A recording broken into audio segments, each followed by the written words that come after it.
Well, agriculture, a huge part of South Africa's economy, and it could be so much bigger, an absolute vital driver to that economy. At least that's how the Finance Minister, Tito Mboweni, describes agricultural sector. He did that in his medium-term budget policy statement last week.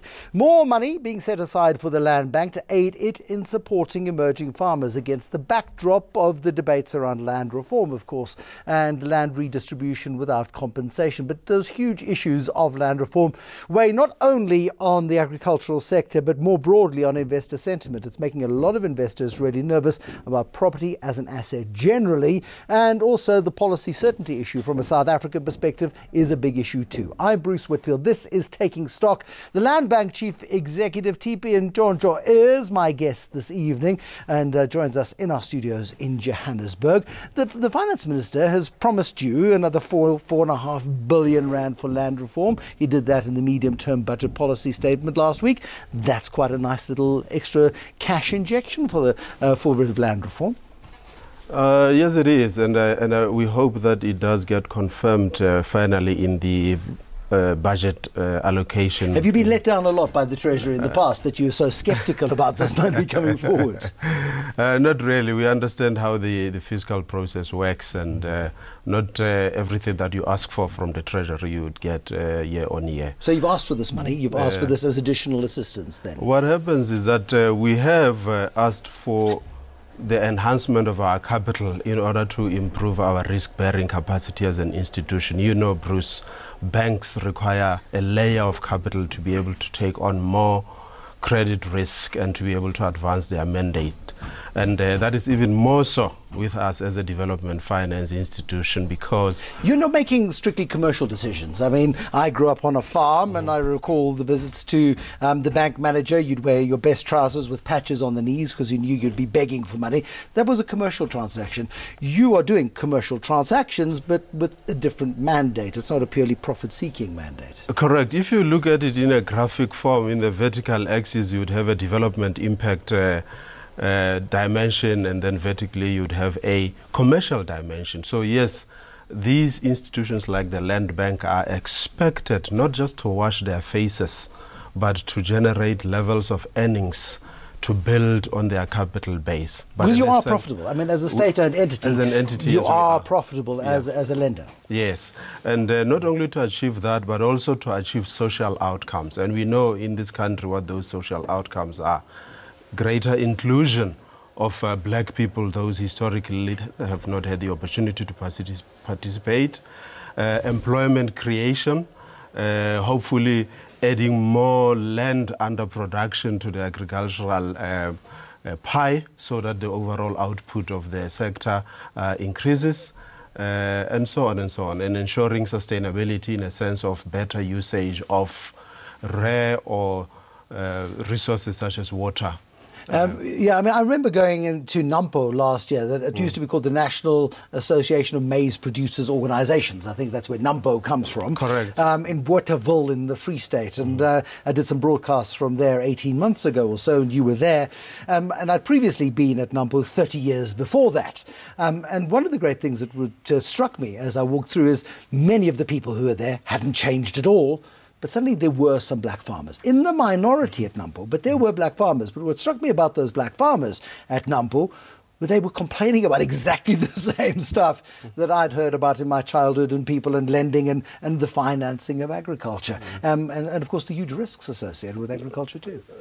That's true. The fact of the matter is that the problem statement for all of us, Bruce, is the problem of land reform and how to undertake it successfully over the long term.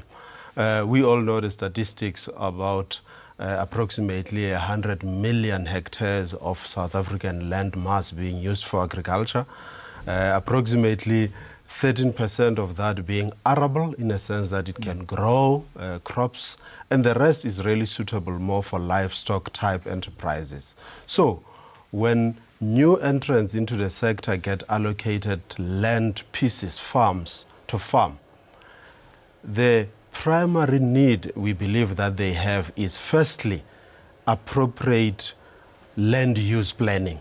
It is easy to allocate a piece of land to me, Bruce, today, but what am I going to use it for? You give me a farm tomorrow, I'll be out of business within 6 months. There's no question about it. It's a hard business. There's a huge amount of science involved. There's a huge amount of natural talent and blooming hard work involved in the agricultural sector. Why have the staggered and stuttered attempts at land reform over the last 20-odd years in South Africa not been universally successful in your experience? In my view, it is that the entire institutional ecosystem, the various institutions, Land Bank, the Department of Land Reform, the Department of Agriculture, the Department of Water Affairs, in the private sector, the agricultural cooperatives or agri-companies, that ecosystem of institutions is not working in synergy and has not been working in synergy for many years.